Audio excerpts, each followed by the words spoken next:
El verdadero culto, parte número 2. Antes de iniciar con la segunda parte, quisiera simplemente hacer un resumen de la vez pasada. La vez pasada vimos, hermanos, que nos estábamos basando en Romanos capítulo 12, versículo 1, y hablamos un poco acerca de las dos versiones, la Nueva Versión Internacional y la Reina Valera 60, y caíamos que en esta ocasión la Reina Valera tiene una traducción más apegada al contexto de lo que era el culto del Antiguo Testamento, y sacamos varias verdades. La primera verdad es que dar culto o servir a Dios no es exactamente lo mismo que adorar. Podríamos decir que adorar es parte del culto, pero que no es exactamente lo mismo, ¿eh? Yo puedo adorar a Dios, pero el culto tiene que ver con el servicio a Dios. La segunda verdad que vimos la vez pasada es que dar culto al Señor y ofrecer sacrificios van de la mano. Es decir, dar culto al Señor es ofrecerle sacrificios.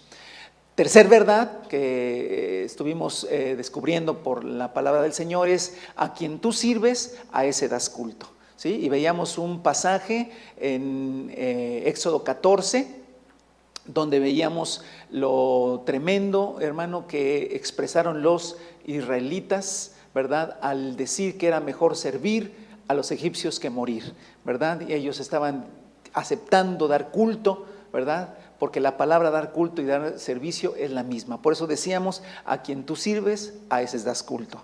Y la cuarta verdad que sacábamos la semana pasada, ¿verdad?, es que ya Romanos capítulo 12:1, bajo todo este contexto, ya da un sentido más correcto. Es decir, culto y sacrificio también en el Nuevo Testamento van de la mano. Es decir, nosotros debemos poner nuestros cuerpos al servicio del Señor, no al servicio de las pasiones, ni al servicio de nosotros mismos, ni al servicio de este mundo, sino al servicio de Dios. Y ese servicio es el culto, verdadero culto, ¿sí?, el cual se ofrece al Señor. Esto concuerda con otros pasajes como Romanos 6:19, donde dice que antes ofrecíamos los cuerpos al pecado, pero ahora se los ofrecemos a la justicia, es decir, al Evangelio de Jesucristo. ¿Sale? Nos quedamos con este último resumen que decía que el verdadero culto tiene que ver no solo con cantar y orar un momento y hacerlo con devoción, lo cual debe ser hecho también, sino respondernos a la pregunta: ¿a quién servimos? ¿Para quién trabajamos en esta vida? Al final de cuentas, al final del camino, ¿a qué dedicamos nuestra vida? ¿Verdad? Y hablábamos, ya no volveré a predicar de esto, pero hablábamos acerca de donde quiera que estemos, sea trabajo, escuela, casa, estar conscientes de que nosotros estamos para el servicio de Dios. Ese es el verdadero culto. Pero nos habíamos quedado con una frase o una palabra final que decía culto racional, ¿verdad? Y ahí nos quedamos, ahí paramos.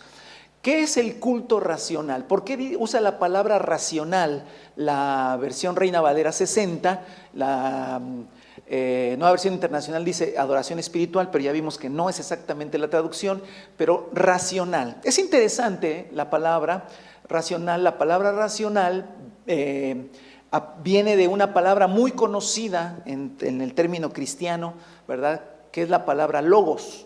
La palabra logos, de ahí se deriva la palabra griega que es lógicos, y que, como le he dicho siempre, nosotros tenemos, nuestro español es un lenguaje greco-latino, es decir, hay muchas palabras griegas y latinas mezcladas en nuestro idioma. Por eso nos suenan a veces, nos suenan a palabras en español, y cuando leemos lógicos, pues nos suena a lógica, ¿verdad? Y lógica viene de logos, ¿verdad? Y logos viene de biología, ¿verdad? Todo lo que tiene que ver con la palabra logos significa palabra, pero palabra en un sentido de argumento, en un sentido de una verdad, de una explicación. Eso es lo que significa. Entonces, racional es la palabra griega lógicos, y significa un culto que tiene lógica, un culto que es razonable, o un culto que está de acuerdo a toda una argumentación o una verdad. ¿Por qué dice que presentar nuestro cuerpo en sacrificio vivo es el culto racional? Bueno, esto significa que cuando nosotros presentamos nuestro cuerpo en sacrificio vivo, es ese culto al que se refiere, este culto es la realidad de toda la sombra del Antiguo Testamento. Esto quiere decir que a donde quería llegar Dios era que el sacrificio que nosotros teníamos que presentar o vivir no iban a ser animales, ¿sí? ¿Por qué, hermanos? A ver, porque lo que el Señor quiere es que todas las naciones de la tierra le conozcan, que todas las naciones de la tierra se rindan a su gobierno. Eso es lo que finalmente Dios, el Señor quiere, ¿verdad? Que la gente deje la vida de pecado y entonces se rinda al gobierno de Cristo. Si nosotros usamos un poquito un razonamiento, la pregunta es, matar un animal, ¿verdad? Sacrificar un animal, agarrar una vaca, un toro, un cordero, matarlo, abrirlo en canal, ponerlo sobre un altar con fuego y que se consuma, ¿cómo eso va a traer que la gente se rinda a Cristo? ¿O cómo eso va a traer que la gente venga al gobierno de Cristo? No tendría lógica, ahí está la palabra. Pero sí tiene lógica que hombres y mujeres dejemos que nuestros cuerpos sean gobernados por Jesucristo y por su Espíritu y vayamos a presentarles a la gente la palabra y vayamos a mostrarle la sanidad, el poder, la manifestación del reino de Dios. Eso tiene razón, eso tiene lógica. Por eso dice que ese es el culto racional o el culto lógico, el culto que es la realidad de toda la sombra del Antiguo Testamento. Todos, recuerde que no hay más sacrificio que hacer por el pecado, pero sí nuestros cuerpos en sacrificio vivo es también la realidad de la sombra del Antiguo Testamento. Toda la sombra del Antiguo Testamento queda manifestado.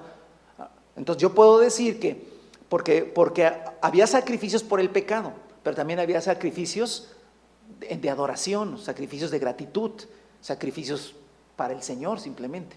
Muchos de esos sacrificios eran sombra de lo que somos nosotros. Nosotros somos esos sacrificios, la sombra es eso, la realidad somos nosotros. Entonces, el culto que nosotros le celebramos al Señor, que es rindiendo nuestro cuerpo para ser usado por el Señor, para que nos lleve a predicar su palabra, a hacer obras buenas, a ministrar sanidad, liberación, todo lo que nos lleve el Señor a hacer, acuérdese, cuando usted esté haciendo eso, es el culto racional. Cuando usted está sirviendo a otro en el nombre de Cristo Jesús, por eso haga todo para el Señor. Cuando usted está haciendo algo para otro, usted está rindiéndole un culto lógico, racional, el que Dios quería al final de los tiempos. Amén. Entonces completo esta frase del culto racional, hermano, que nos quedó pendiente. Así es que en Romanos 12:1 en la Reina Valera 60 dice que presentéis vuestros cuerpos en sacrificio vivo, santo, agradable a Dios, que es vuestro culto racional. Así termina. Ahora, para continuar con esto surge una pregunta. Si presento mi cuerpo, si yo me levanto cada mañana y presento mi cuerpo, le digo, Señor, aquí está mi cuerpo, para que tú lo uses, ¿viviré una vida agradable a Dios? Esto, yo quiero hacer esta pregunta para plantear, ¿qué tanta distancia habrá entre el deseo de la mañana y la realidad de todo el día? Es decir, yo me puedo levantar y decir, Señor, aquí está mi cuerpo, en sacrificio vivo, para que tú lo uses. Está bien. De ahí en adelante, ¿qué tanto esto es cierto? ¿Qué tanto todo el tiempo del día mi cuerpo, ¿sí?, realmente le sirvió al Señor? ¿O solo fue una frase, un deseo, un anhelo, ¿verdad?, de que así fuera, pero que en realidad no fue así? ¿Por qué? Porque todo lo que hice en realidad no tuvo nada que ver con alguna cosa que Dios quería que hiciera. Por eso me hago esa pregunta. Si presento mi cuerpo cada día al servicio a Dios, ¿viviré una vida agradable a Dios? Yo le digo que de inicio pues debería ser así, que si yo presento mi cuerpo, viviré una vida que agrada a Dios, porque todo el tiempo mi cuerpo estará viendo, oyendo, diciendo y haciendo las cosas que Dios quiere y no las que yo quiero. Porque acuérdense, por eso se llama sacrificio vivo. Se lo repito, yo quisiera pues comer ahorita, ¿no? Dormir, divertirme, ver, pasarla bien, relajarme, ¿no? Pero bueno, eso es lo que yo quiero. ¿Qué quiere Dios? Bueno, lo que quiere Dios, cuando empezamos a dejar nuestro cuerpo para que sea usado por Dios, eso se llama sacrificio vivo. Pero ¿qué tanto queda en un deseo de la mañana a volverse una realidad? Bueno, para eso tenemos que ir al siguiente versículo de la Biblia. ¿Por qué? Porque hay una verdad que quiero dejar en su mente y luego ir al versículo 2 de Romanos 12. Lo que gobierna tu mente, gobierna tu cuerpo. Esta es una verdad que a través de la Escritura ahorita vamos a comprobar. Pero lo que gobierna tu mente es finalmente lo que gobierna tu cuerpo. Por ejemplo, si tu mente dice, ¡ay, qué frío hace!, vas y agarras un suéter y te tapas. ¿Sí? Si tu mente dice, ¡ay, qué calor hace!, agarras y prendes el ventilador. ¿Sí? Si tú dices, se me antojó esto, pues así, si lo tienes, lo comes. ¿Verdad?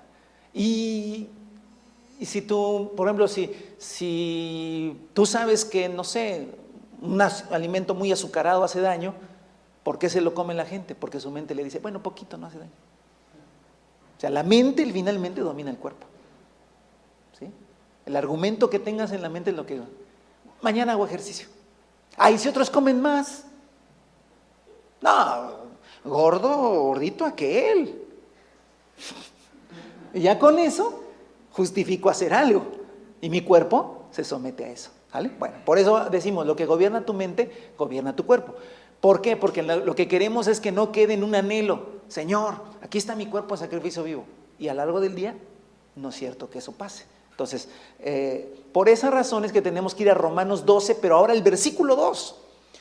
Por tanto, hermanos, y ahora voy a hacer en la Nueva Versión Internacional, por lo tanto, hermanos, tomando en cuenta la misericordia de Dios, les ruego que cada uno, estoy leyendo el 1, cada uno de ustedes en adoración espiritual, ya vimos culto racional, ofrezca su cuerpo en sacrificio vivo, santo, agradable a Dios. Luego dice, no se amolden al mundo actual, sino sean transformados mediante la renovación de su mente.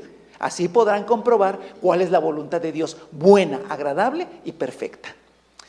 ¿Qué vamos a hacer, hermano? Vamos a estudiar algunas palabras de ahí. Vamos a estudiar la palabra amoldarse, vamos a estudiar la palabra transformarse, vamos a estudiar la palabra renovarse. Básicamente son 3 palabras que vamos a estudiar y que tienen un alto contenido de revelación, ¿verdad? Para que nosotros sepamos exactamente o muy cercanamente y que el Espíritu Santo nos ayude, qué es lo que Pablo quería decir con estas frases. Entonces vamos a avanzar en esto. Primero, Romanos 12:2, nada más la primera parte, Nueva Versión Internacional, no se amolden al mundo actual, sino sean transformados mediante la renovación de su mente. La primera palabra que vamos a estudiar es amoldarse. Y bueno, lo que hice fue ir al griego, buscar una palabra en griego, y ahí está la palabra en griego, sus gematizo, amoldarse. ¿Qué significa amoldarse? Bueno, otra acepción de la palabra amoldarse es adaptarse a la forma. Otra es ajustarse a un patrón. A un patrón no me refiero a un jefe, sino a un patrón de una medida, algo así. Pero la que más me ayuda para explicarles es adaptarse a la forma. Eso tiene una idea más o menos como agarrar una masa de algo, masa de harina, lo que tú quieras, poner un molde, porque quieres hacer un pie en corazón, ¿eh? Que nos regalaron hace poco, un pie en forma de corazón. Entonces agarras la masa ya hecha, ¿no? Todo, y lo echas a un ¿qué? Molde. Y la masa lo único que va a hacer es ¿qué? Ajustarse, se extiende hasta donde las paredes le permiten y ahí se queda. Esa es la idea, quédense con esa idea. O si quieres hacer una estrella, igual lo echas, la mezcla que hiciste se empieza a extender, llega a las paredes, copa todas o se llena a todos los lugares y ahí se queda. Se endurece obviamente, se cuaja, lo metes al horno, lo sacas y ya tienes una forma. Por eso dice, amoldarse, es decir, usar un molde para algo, adaptarse a una forma, ajustarse a un patrón. ¿Sí? Es importante, ¿eh? Parece que, hermano, sí, eso ya lo entendí. Qué bueno, porque si tú entiendes esto, vas a poder entender la palabra transformarse. Bueno, encontré una traducción de este Romanos 12a, ¿sí? Y la adapté un poquito, la hice como una pequeña explicación. Cuando dice no se amolden al mundo actual, esa expresión no se amolden al mundo actual, lo que dice en griego es dejen de adaptarse, dejen de adaptarse. ¿Por qué dice dejen de adaptarse? Escuchen lo que le voy a decir a todos los que estamos aquí y a los que me están escuchando, viendo. La Biblia dice, no te amoldes o deja de adaptarte por lo siguiente, porque adaptarse a la forma de pensamiento, a la escala de valores, a los razonamientos y comportamientos de este sistema enemigo de Dios, es algo natural. ¿Sí? Es algo que natural. Mire, todo niño que nace y empieza a crecer, de manera natural se va a adaptar, se va a amoldar ¿a qué? A una forma de pensamiento. ¿Por qué creen que los de todos los medios de comunicación, ¿verdad? Y todas las teorías y todas las filosofías, ¿verdad? Que quieren meter, ¿verdad? Quieren hacer que desde niños se enseñen ciertas cosas. Eso es muy sencillo, porque lo que ellos pretenden es que el niño simplemente se adapte de manera natural a una forma de pensamiento, a una escala de valores y a razonamientos y comportamientos de ese sistema, que el mundo es un sistema enemigo de Dios. ¿Sí, hermanos? Entonces, todos los seres humanos, a lo mejor somos esa mezcla para el panqué, ¿verdad? Y depende en qué molde que se ha depositado, porque solito se va a adaptar. Tú y yo, hermanos, solitos nos adaptamos a este sistema. Es algo natural. Es hasta cierto punto un asunto hasta pasivo, que no requiere esfuerzo. ¿Sí? Quiero señalar esa palabra. No se requiere ¿qué? Esfuerzo. Simplemente se da de esta manera. Por eso la expresión dejen de adaptarse a la forma de pensamiento. Ok, dejo hasta ahí. La siguiente palabra nos va a ayudar mucho porque hasta las voy a comparar, ¿sí? Lo siguiente es, sean transformados. Ahora, no se amolden al mundo actual, sino sean transformados. Ok, la palabra griega, metamorfo, ¿le va a sonar? ¿Le va a sonar? ¿Por qué? Porque se usa metamorfosis. Es una palabra griega. Metamorfo. ¿Qué significa en griego metamorfo? Que es la palabra que ahí está en Romanos 12:2. Dice, transformar. Secuencia o proceso que va dando una forma. Ojo, por favor. También usa a ver, tanto la palabra moldarse como la palabra transformarse terminan dando forma a algo. ¿Están de acuerdo? La otra también era que se daba forma. Ahora también se habla de ¿qué? Dar forma. ¿Qué? Entonces, si las dos palabras al final de cuentas darle forma a algo, ¿por qué no se usó la misma? ¿Por qué no se usó metamorfo en donde dice amoldar? ¿Y por qué no se usó la de amoldar donde dice transformar? ¿Por qué no dice no se amolden al mundo actual, sino amóldense mediante la renovación de su mente? ¿Por qué no? ¿Por qué dice transformarse? Eso que a lo mejor no se preguntaba usted, pero ya estoy haciendo que se lo pregunte, ¿verdad? Yo me lo pregunté y tuve que comparar las dos palabras, porque no es la misma palabra. Metamorfo es transformación, ¿sí? Amoldarse, ya la palabra que mencioné, ¿sí? Pero no son la misma. Entonces, si las dos palabras tienen que ver con terminar dándole forma, ¿sí? Vuelvo al pie, ¿verdad? O al panqué, a lo que sea, que yo pongo una masa ahí y esa masa solita se va acomodando. Eso es amoldarse. Okay. Pero le hago una pregunta. Si yo agarro barro, y el barro está también aguado, por decirlo de una manera, no está rígido, y quiero hacer una escultura, un jarrón, ¿lo pongo y se hace solito? No. Si yo pongo el barro, va a tomar la forma de lo que encuentra.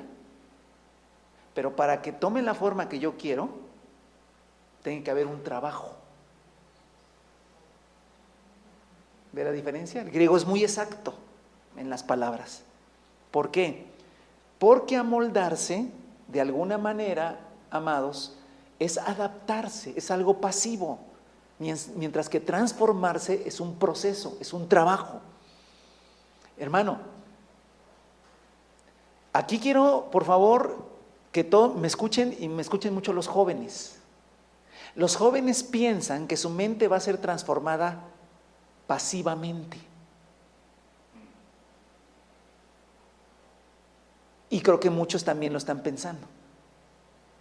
Mira, adaptarte a esta vida es más fácil. Adaptarte a este siglo es más fácil. ¿Por qué los jóvenes rápidamente se adaptan a este siglo? Porque eso, aunque no quieran, lo van a hacer. ¿Cuántos dijeron, no voy a tener Facebook? Y ya tienen. No, pues es que...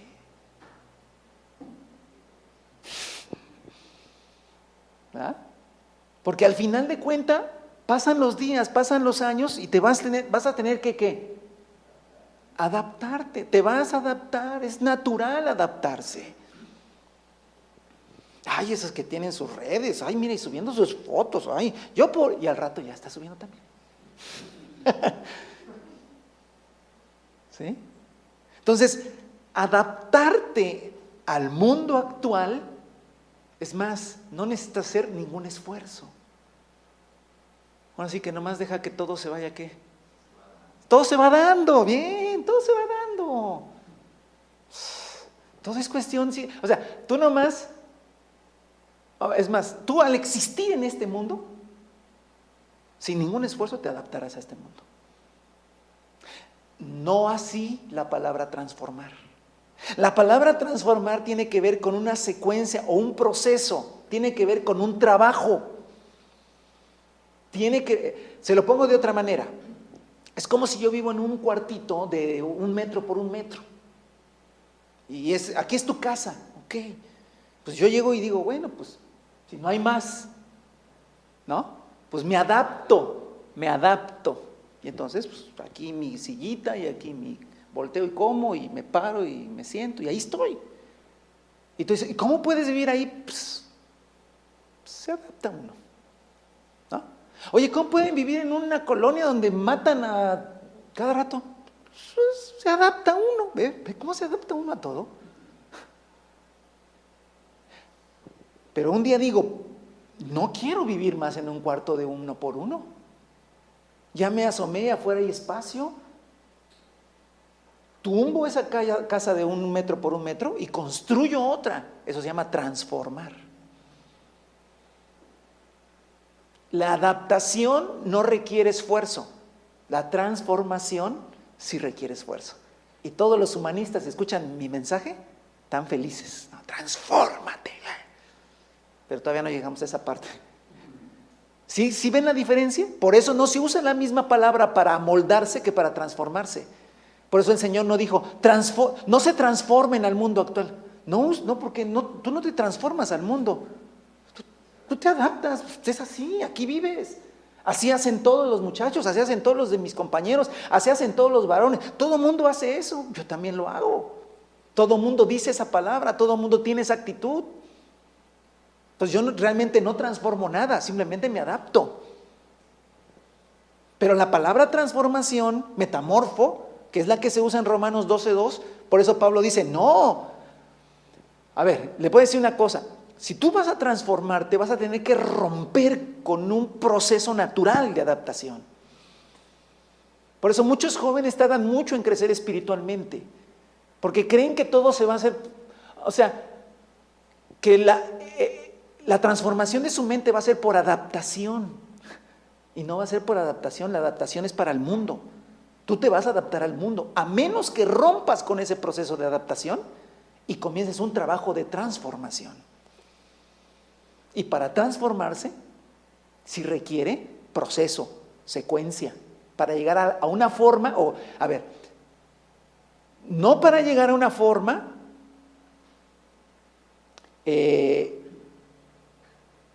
establecida por el mundo, sino para llegar a una forma establecida por Cristo.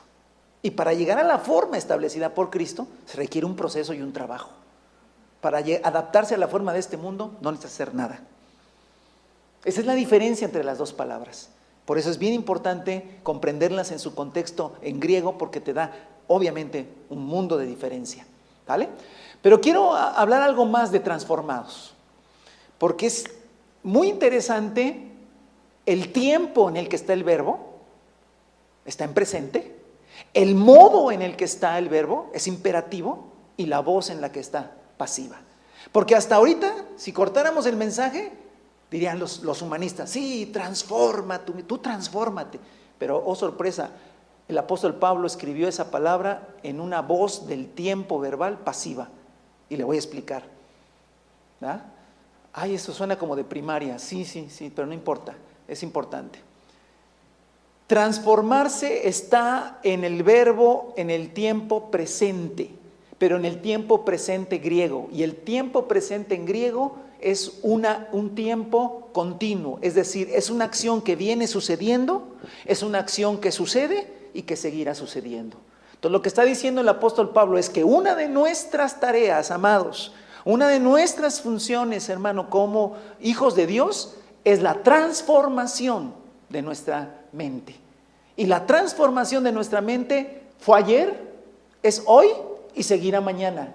Todo el tiempo, hermano, hasta el día que nos recoge el Señor, todos los días nuestra mente tiene que estar siendo transformada. Pero no va a ser transformada nada más así. No, nada más así te adaptas al mundo. Pero para la transformación se requiere un trabajo. Ahora, eso es importante. Luego, el modo imperativo. El modo imperativo se usa y se emplea para expresar órdenes o mandatos. Entonces, esto no es una sugerencia. Esto es un mandato apostólico. ¿Sí? No os amoldéis a este siglo, a este mundo, sino transfórmate. Está dado en voz imperativa, orden, mandato. A esto nos tenemos que dedicar, a la transformación de nuestra mente. ¿Okay? Pero viene algo que me sacó de onda cuando lo estaba estudiando y dije, voz pasiva. La voz pasiva es cuando un verbo está en voz pasiva, esto indica que el sujeto no realiza la acción. Pues pónganse de acuerdo, ¿me transformo o no me transformo? Sí te vas a transformar, pero ojo, cuando dice que está en voz pasiva, quiere decir que no tienes elementos naturales, propios, humanos, para esa transformación. No existe en la mente del hombre, ni en el corazón del hombre, elementos suficientes para esa transformación. Por eso está en voz pasiva. No me puedo transformar yo, no puedo decir, sí, desde mañana voy a hacer esto. No, tú no puedes, tú no tienes la capacidad de transformación. ¿Sale? Por eso está en voz pasiva. Transformados está en verbo presente, que es continuo, es una acción continua, es una orden del Señor, pero al mismo tiempo tú no lo puedes hacer. No hay recursos humanos. No quieras tú apelar a que tú eres inteligente, a que tú tienes cierta destreza, porque no vas a poder alcanzar la transformación que el Señor quiere. Los elementos para la transformación están fuera de nosotros. Por eso la siguiente parte de este versículo dice, no se amolden al mundo actual, sino sean transformados mediante la renovación de su mente. Ahí está la palabra. Tú no te puedes transformar. Te va a transformar si hay una renovación de tu mente. Entonces la palabra clave en todo esto que estamos hablando es que si yo voy a experimentar la transformación de mi vida y no amoldarme al mundo actual, tengo que llegar a que algo dentro de mi cabeza tiene que estar pasando. Jóvenes, señoritas, niños, varones, mujeres, algo tiene que estar cambiando en nuestra cabeza, adentro de nuestra cabeza. Si no, nos vamos a levantar en las mañanas y vamos a decir, Señor, aquí está mi cuerpo en sacrificio vivo. Sí, se va. Y no es cierto, no pasó nada. Fue una vida natural, como todos los demás, y no pasó absolutamente nada. ¿Por qué? Porque lo que gobierna mi mente, gobierna mi cuerpo. Entonces tiene que estar cambiando algo en nuestra cabeza, nuestros pensamientos y nuestra manera de razonar y de pensar debe estar cambiando constantemente, todos los días. Entonces sí es importante usar la palabra, o más bien entender la palabra renovación. Y yo sé que usted dice, pues renovar es renovar, pues renovar es renovación. Sí, renovación es renovación, hermano. Anakainosis en griego Esa es la palabra renovación. Anakainosis. ¿Qué significa renovación? ¿Pero qué otra acepción tiene? Hacer algo nuevo. Hacer algo nuevo. Renovar es hacer ¿qué? Algo nuevo. ¿Sí? Ok. Nada más que la palabra nuevo, ¿sí?, en nuestro idioma se ocupa para muchas cosas, pero en griego hay una palabra nuevo para nuevo en el tiempo y hay algo para nuevo diferente, de otra naturaleza, que no existía antes. Y es la razón por la que es importante ver la palabra kainos. La palabra kainos, de ahí se deriva anakainosis, si ustedes lo pueden ver, está muy fácil, no es tan difícil. Kainos, ahí está, súbalo y dice anakainosis, ¿sí? Es volver a hacer algo nuevo, pero nuevo no en un sentido de reciente, sino nuevo en un sentido de diferente naturaleza, ¿sí? Y kainos, le adelanto solamente, no es nuevo en un sentido reciente, ¿sí? No es que traigo mi camisa nueva, ¿sí? ¿Por qué? Porque es la más reciente que adquirí o que me regalaron. No. Cuando yo hablo de nuevo kainos, estoy hablando de algo de diferente naturaleza, algo totalmente diferente, no reciente. Ojo, diferente, no reciente. ¿Sale? Entonces, esa es la palabra kainos. Por eso, lo que dice ahí, no se amolden al mundo actual, sino sean transformados mediante la renovación de su mente, lo que dice es que nosotros vamos a ser transformados, porque es voz pasiva, si nosotros, ¿sí?, permitimos que nuestra mente se haga nueva, que nuestra mente se haga kainos, que lo nuevo, lo diferente de Dios venga a nuestra mente, que nuestra mente esté empezando a ser afectada, nuestra manera de pensar y razonar esté afectada por lo nuevo de Dios, por la nueva creación, por la nueva vida, por el nuevo hombre, por la nueva palabra, por el evangelio de Jesucristo, que es lo nuevo. Todo eso, cuando empieza a afectar mi mente, es transformado, soy transformado. Porque fíjese que nosotros nos amoldamos al mundo actual en la manera de vivir. Cuando el Señor nos transforma, nosotros vivimos de otra manera. Pero esa transformación no puede ser posible a menos que haya una renovación de tu mente, es decir, que se esté afectando tu mente con lo nuevo de Dios, con el kainos de Dios. Eso es lo que básicamente dice ese pasaje. Hay dos pasajes que quiero leer con ustedes. El primero está en Colosenses 3:10 y el otro está en Tito. En los dos pasajes que van a aparecer ahí, dice, Colosenses 3:10 dice, y se han puesto, le está hablando Pablo a los colosenses, el de la nueva naturaleza, y ahí dice kainos, el de la nueva naturaleza, que se va renovando, ojo, en conocimiento. Por eso puse en negrillas conocimiento. ¿Cómo puedo renovar? ¿Cómo se va a renovar mi mente? Mi mente se va a renovar por el conocimiento, ¿sí? ¿Conocimiento de qué? Conocimiento de la palabra de Dios y conocimiento de Dios mismo. Yo tengo que conocer a Dios. Y recuerde que Dios no es un objeto de estudio, ¿sí? A Dios no lo puedes meter en un microscopio para estudiar las partes de Dios, no. A Dios tú lo conoces porque te relacionas con Él. Por eso tiene que ver con ese caminar con el Señor, con ese oír la voz de Dios, con ese oír su palabra, con ese entender lo que Dios quiere hacer, con esos momentos en que hablamos con el Señor y el Señor nos habla, que conocemos a Dios. Cuando vemos a Dios manifestándose, conocemos a Dios.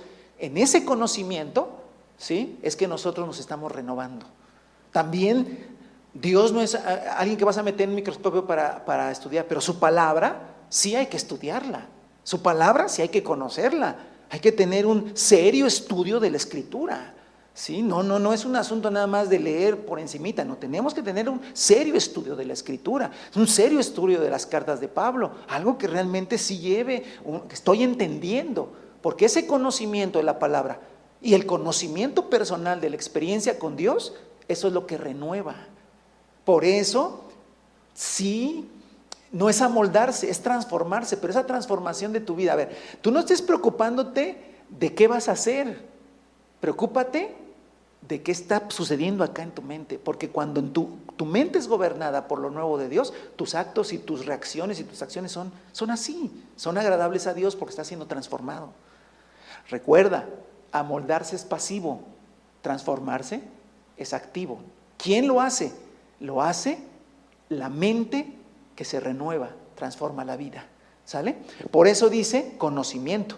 Y el siguiente pasaje dice, es Tito, capítulo, me parece que es el 1 o el 3, pero dice, Él nos salvó, no por nuestras propias obras de justicia, sino por su misericordia. Nos salvó, es capítulo 3, 5, nos salvó mediante el lavamiento de la regeneración y de la renovación por el Espíritu Santo. Ahí está. Es el Espíritu Santo trabajando en nuestra mente, ¿sí? Nosotros con la palabra, nosotros con el Señor, hablando con el Señor hablando en nuestra vida por medio de su Espíritu Santo, que nos estamos renovando nuestra mente, hermano. Cuando renovamos nuestra mente, la transformación de nuestra vida es natural, ¿sí? Hay una fuerza interior que hace, no que tome el molde de este mundo, no, sino que tenga que tomar la figura que Dios quiere que tenga en esta vida. Esa es la diferencia, no es lo que, regresando al ejemplo del pie o del panqué, no es a donde la masa se quiera ir, porque establecimos un molde, no, es donde tiene que estar por una fuerza. Eso es como si tú pones un molde de corazón, pero al final de cuentas yo agarro esa masa y no dejo que se amolde a lo que es un corazón, quiero otra figura, para eso tengo que intervenir. Por eso Dios tiene que intervenir en la vida de todos nosotros. No porque escuches una predicación ahorita o porque tus papás, ahora los jóvenes, porque te sienten tus papás a escuchar la prédica y estés ahí y digas, ya papá, sí, listo, bueno, voy a revisar mis redes. Te vas a ir a moldar. Bueno, pero ya escuché, ¿no? Sí, está bien. ¿Meditaste? ¿Reflexionaste? ¿Lo entendiste? ¿Volviste a leerlo? ¿Le oraste a Dios por esto? ¿Le pediste, Señor, esto? No, te vas a moldar a las redes. Punto. No, si nomás las voy a revisar. Por eso. No, si yo ni caso le hago a esas cosas. Si no a ver, no necesitas decir, voy a transformarme en lo que las redes sociales quieren que sea. No vas a hacer eso. No necesitas hacer eso. Simplemente está ahí y te amoldarás. Uy, pero entonces escaparemos del mundo y de la red. No, nadie está diciendo escaparse, transformarse. Pero para transformarse necesito la regeneración y la renovación principalmente, que solamente me lo puede dar el Espíritu, la palabra y Dios mismo manifestándose en mi vida. Escuchen, porque Dios le hable al pastor, no necesariamente le habló a su vida. Porque Dios le ha hablado a tu papá, eso no quiere decir que te habló a ti. La mente de tu papá está siendo transformada, renovada, pero la tuya no. Porque tu mamá es una mujer de oración y ha recibido muchas cosas de Dios. Felicidades por la mamá, pero tú estás igual. ¿Me está entendiendo? Porque mi hijo sea un entregado al Señor y mira, entiende cosas. No, si mi hijo es bien que le entiende a la Biblia. Me sorprendió mi hijo el otro día cuando me dijo, mira papá esto. Y dije, wow, hijo, tú creo que tú vas a ser predicador. No, yo estoy muy orgulloso de él, yo también lo estaría, pero tú estás igual. Porque es la mente de él la que se está haciendo renovada. Es la mente de tu papá la que está siendo renovada. Es la mente de tu mamá, es la mente del apóstol o del pastor o del hermano que pasó a decir algo. Es la mente de él la que está siendo renovada, no la tuya. Hasta que tú digas, hasta que algo pase dentro de tu mente, entonces, pero para eso, yo que te diga, que me prestes mucha atención en esto. Si no entiendes todo el mensaje, nomás quédate con dos palabras, amoldarse y transformarse. Es diferente. Listo. Lo que gobierna tu mente, gobierna tu cuerpo. Vamos a ir terminando. Lo que gobierna tu mente, gobierna tu cuerpo. Si mi mente se amolda a este mundo, olvídate de que te pares las mañanas y digas, aquí está mi cuerpo en sacrificio vivo, santo y agradable a Dios. Órale pues, qué bonito se escuchó la oración. A los 10 minutos estarás haciendo lo que se te ocurra y peleándote y odiando y por qué yo y no y lo otro. Dice uno, pues no que estaba tu cuerpo en sacrificio vivo. que no obedece. No, ¿sabe por qué no obedece el cuerpo? Porque la mente está cautiva. Deja el cuerpo no es el problema, es la mente. La mente está llena de egoísmos porque el mundo te ha enseñado el egoísmo. La mente está llena de placeres porque el mundo te ha enseñado que hay que pasarla bien. Tú quieres ventaja porque el mundo te ha enseñado que debes llevar ventaja. Tú quieres que otros hagan porque el mundo te ha enseñado que otros lo hagan y tú te beneficies. Entonces, como eso está acá, olvídate que digas a mi oración de la mañana: Padre, Señor, mi cuerpo en sacrificio vivo, como dijo el pastor ayer. Eso no sirve. Que lo haya dicho el pastor, yo ni lo dije, está en la palabra. Y aunque lo haya dicho Pablo hace 20 siglos, sigue igual. Tu cuerpo se va a regir por lo que está en tu mente. Pero si tú dices, no, yo tengo que romper con esa inercia de maldición, esa inercia diabólica. Yo tengo que romper. Jóvenes tienen que romper ya con esa inercia. Tienen que zafarse y pararse y decir, basta. Ahora sí que basta ya. De ahora en adelante yo voy a provocar. Porque si tengo que provocar, que el Espíritu Santo, la palabra y el Señor mismo renueve mi mente, para que entonces sea transformada mi vida. Es mi única opción, porque el que gobierna mente, gobierna cuerpo. ¿Vale? Por eso es que pasa esto, ¿no?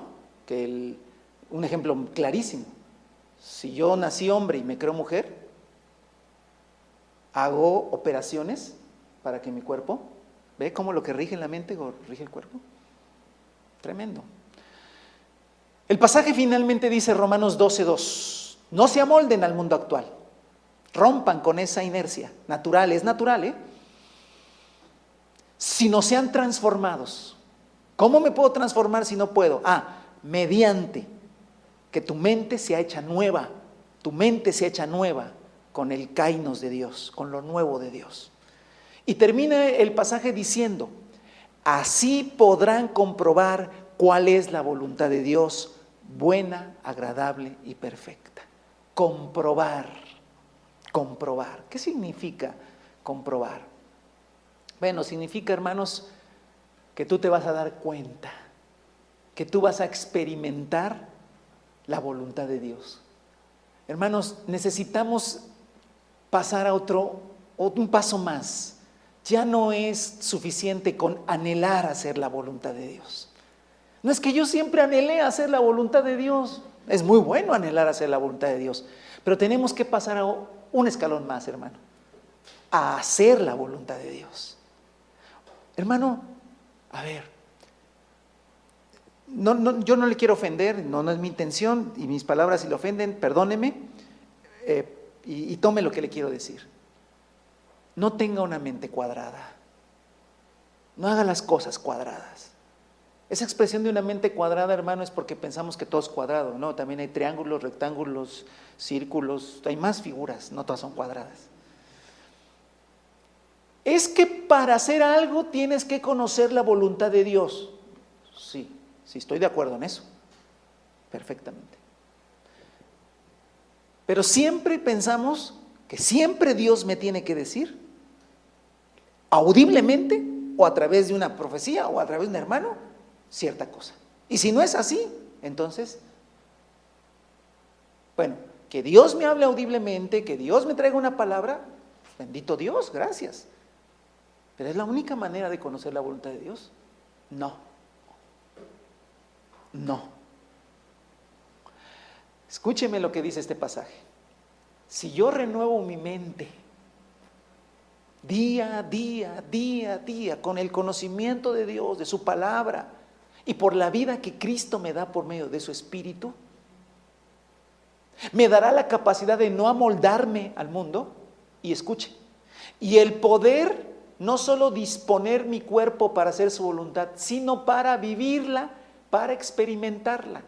Es decir, hermano, habrá cosas que Dios ya ni me tendrá que decir, así son.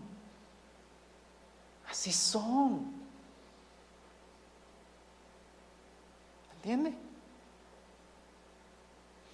Ya me imagino, hermano, a la parábola de Jesús donde decía que unos hombres descendían a Jerusalén y se encontraron un hombre malherido, ¿no? El buen samaritano. Y que pasaron los sacerdotes, el levita, y ninguno ayudó. Ya me imagino al samaritano que vio al que estaba ahí sangrando y se detuvo y dijo: Señor, bueno, ahorita regreso, voy a orar para que Dios me dé una palabra, si lo ayudo o no lo ayudo. Miren, hermano, muchísimas cosas de las que hacemos no oramos, porque son cosas que, es decir, lava los trastes, hijo. Espérame, madre, voy a orar si es la voluntad de Dios. No, más vale que los laves, porque si no es la voluntad de Dios, pero te van a dar una zumba. Zumba es que te van a pegar. No dices, sí, te los lavo. Cuando yo peleo, no, yo por qué, pero al final de cuentas es la voluntad de Dios. No tengo que orar. A ver, escúcheme, hermano, no estoy diciendo que no hay que orar.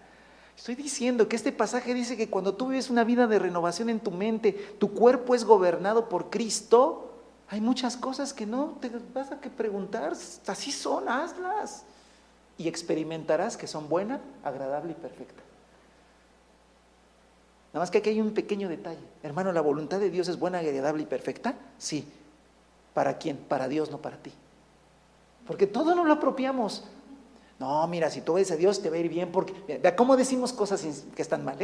Mira, si tú te entregas al Señor te va a ir bien, porque la voluntad de Dios es buena, agradable y perfecta. Y entonces me estás diciendo, si tú me estás diciendo que a mí me va a ir, las cosas que me salen van a ser buenas según mi criterio, agradables según mi criterio y perfectas según mi criterio. Que nadie le predicó a Esteban, al Esteban de la Biblia, que lo mataron. No llegó este pasaje, por ejemplo, Esteban vive la voluntad de Dios y será buena, agradable y perfecta. Y cuando lo estaban apedreando, ¿era bueno, agradable y perfecto? Sí, para Dios sí, pero para él no. Sí, porque empezamos con sacrificio vivo y acabamos de bueno, agradable y perfecto, ¿no? O sea, como que empezamos muy sacrificados y acabamos sentados en el trono otra vez nosotros. Y veremos nuestra vida, todo es bonito, todo es agradable y todo es perfecto. Y cuando hablo de perfecto, me casaré en el momento perfecto, tendré los hijos perfectos, tendré el negocio perfecto. Mi vida será perfecta. Empezamos sacrificados, cuerpo en sacrificio vivo, y acabamos sentados en el trono otra vez. No, hermano, si vivimos una vida renovando nuestra mente, podremos ser transformados y viviremos haciendo cosas que para Dios serán buenas, para Dios serán agradables y para Dios serán perfectas. Y tal vez para el mundo digan, desperdiciaste tu vida, desperdiciaste tu juventud, desperdiciaste tu juventud. No paseaste, no fuiste a divertirte, no viste estas películas, se te fue el último estreno, bueno, se le fue el estreno a todos, ¿no?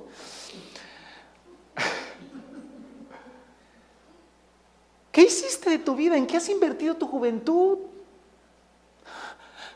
Sí, no fue buena, agradable y perfecta. Espérame, ¿entregaste toda tu juventud a servir al Señor? Quizás para el mundo no fue bueno, ni para ti fue agradable, ni fue perfecto, pero para Dios fue bueno, agradable y perfecto.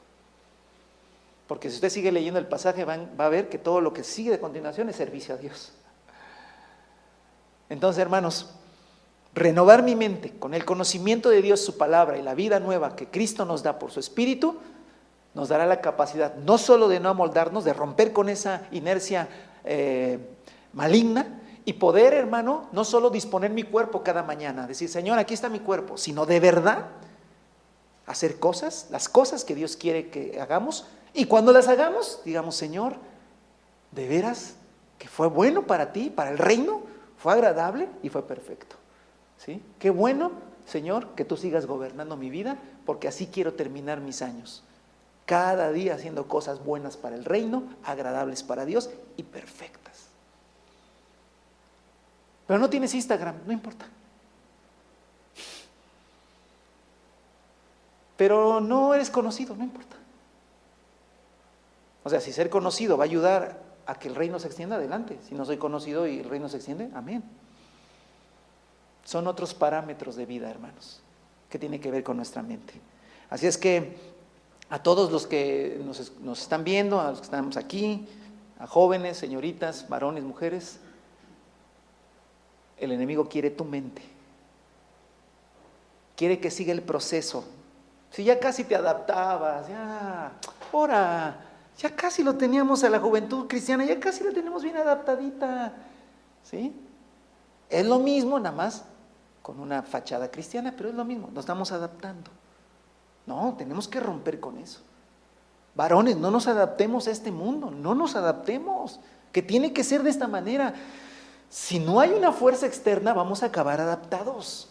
Pero si hay una fuerza externa, que es el Espíritu Santo, externa porque no es natural, pero que está dentro de nosotros, hermano, puede romper con eso y transformar mi vida, renovar el kainos de Dios, venir a mi vida, y entonces soy transformado. Y por eso puedo vivir una vida buena, agradable y perfecta.